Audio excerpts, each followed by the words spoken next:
The crimson warning lights bathed Research Station Kepler 442b in an ominous glow, as Dr. Anna Reeves checked her atmospheric readings for the third time in an hour.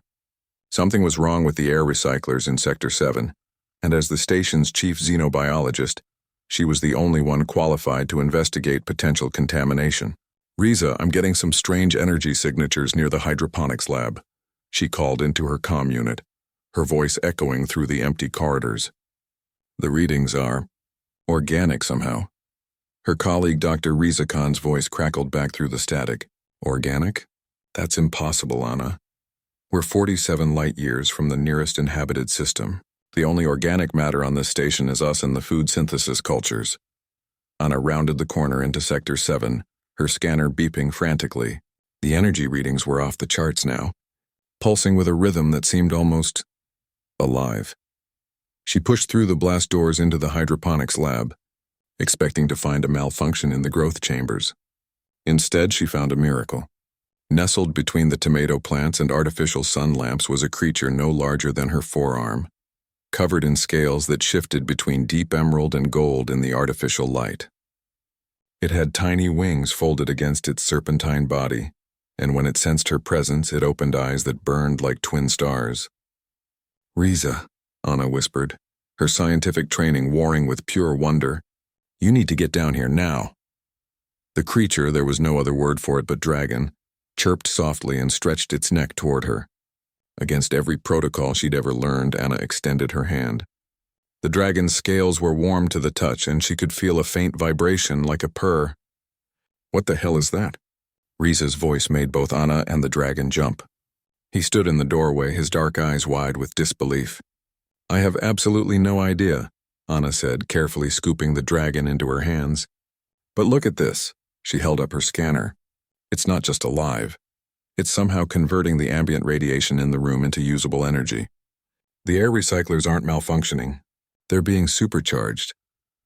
The dragon settled comfortably in her palms, its tiny claws gripping gently. When it opened its mouth instead of fire, a soft harmonic tone emerged that seemed to resonate with the station's hull itself.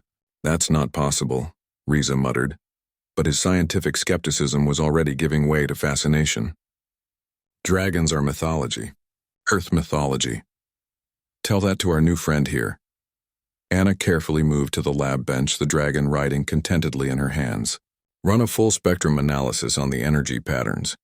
I want to know what we're dealing with." Over the next several hours, the results became increasingly bizarre. The dragon, they'd taken to calling him Spark, seemed to exist in a state of quantum flux that defied every law of physics they knew. His cellular structure was simultaneously organic and crystalline. His DNA contained sequences that shouldn't exist in nature, and his presence was somehow stabilizing the station's power grid. "Anna, look at this," Riza called from his workstation. "The station's efficiency has increased by 47% since you found him. Our solar collectors are pulling in energy at rates that should be impossible at this distance from the star." Spark had taken up residence on Anna's shoulder, occasionally chirping what sounded suspiciously like responses to their conversations. When she spoke directly to him, his eyes would brighten and the harmonic resonance would shift pitch as if he were trying to communicate. "I think he understands us," she said, gently stroking the space between his tiny horns. "But where did you come from, little one?"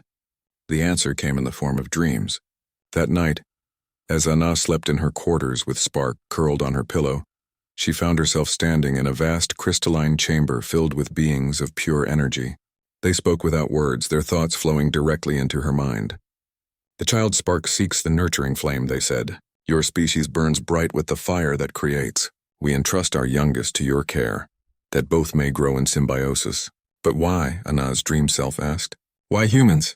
"Because you alone among the younger species have learned to tend the flame without being consumed by it.